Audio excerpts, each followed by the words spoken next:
पावन धरती से बिलोंग करता हूं। इस मैनेजमेंट के साथ 17 साल के मेरे रिश्ते हो चुके हैं कंप्लीट, और मरते दम तक मेरी आखिरी सांसें इसी इंडस्ट्री के साथ रहने वाली है। दुनिया में इससे खूबसूरत मैनेजमेंट, इससे खूबसूरत बिजनेस, इससे खूबसूरत सिस्टम मैंने अपने लाइफ में कहीं नहीं देखा। मार्केटिंग का 25 सालों का तजुर्बा है। शॉर्ट में मैं बात करूं तो दोस्तों, मेरा नाम विनय मिश्रा, मैं एक नॉर्मल फैमिली से रहा करता था। बिजनेस की जब शुरुआत की थी तब मेरे ऊपर 17 लाख लायबिलिटी थी, 17 लाख कर्ज था, और लाइफ में कभी सोचा नहीं था कि 17 लाख कर्जा उतर सकता है। उसका कारण ये है कि मेरे पिताजी पोस्टमैन थे। मैंने जब ये मैनेजमेंट का दामन पकड़ा था, 17 लाख कर्ज था, तो मेरे पिता का वेतन 8600 रुपए था, 8600 रुपए एवरी मंथ। घर में 8 लोग खाने वाले थे।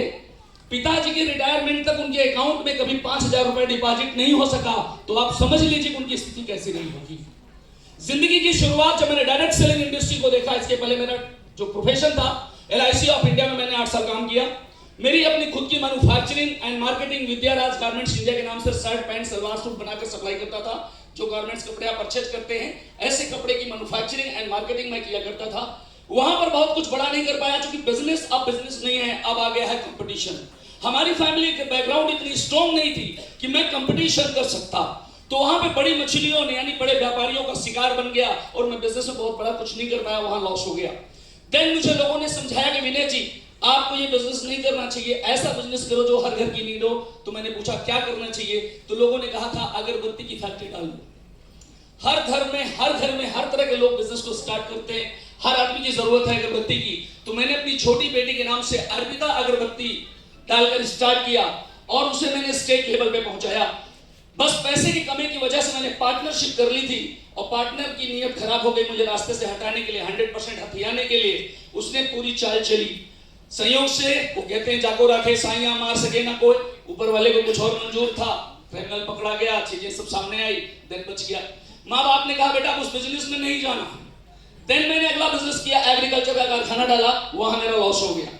फिर मैंने अगला बिजनेस किया, एग्रीकल्चर के अलावा राइस मिल का बिजनेस डाला, वो मेरे दादाजी ने स्टे करा दिया, वो भी नहीं कर सका। 17 लाख लायबिलिटी होने के बाद जिंदगी में एक ही रास्ता ढूंढ रहा था, वो था जिंदगी मौत का।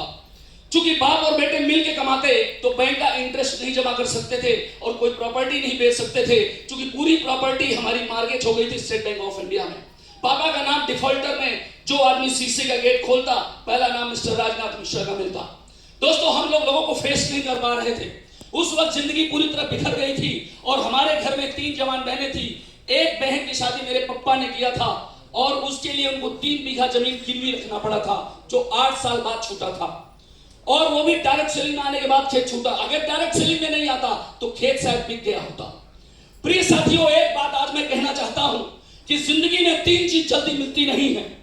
जिंदगी में 3 चीज जल्दी डायरेक्ट सेलिंग इंडस्ट्री में नहीं मिलती, जो मैं मैसेज देके यहां से जाना चाहूंगा। वो 3 चीज है, एक अच्छी कंपनी डायरेक्ट सेलिंग में आपको जल्दी मिलेगी नहीं, ये मेरा 22 साल का तजुर्बा बोलता है आपके सामने। दूसरी चीज है एक अच्छा अपलाइन। आपको अगर कंपनी भी अच्छी मिल गई तो अच्छे अपलाइन नहीं मिलते, और अगर ये 2 चीज मिल गई तो तीसरी चीज एक नहीं मिलती, अच्छा सपोर्ट। जिस नेटवर्क मार्केटिंग में जिस लीडर को, जिस टीम को अगर ये 3 चीज मिल जाए तो धरती पे कोई पैदा नहीं जो उसे फेल कर दे। और आज मैं आपको कहना चाहूंगा कि आज हमारे जो गेस्ट हैं, सुनील सर, शिव सर, संतोष सर, राजन सर, इन सबको मैं जानता हूं। माय डियर फ्रेंड, ये लोग हमसे भी ज्यादा टाइम से इस बिजनेस के पार्ट हैं, और ये कमिटमेंट है हम सबका कि यही जीना और यही मरना है।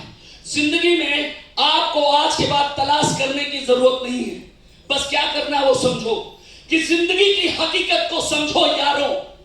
जिंदगी की हकीकत को समझो यारों, ये जिंदगी ही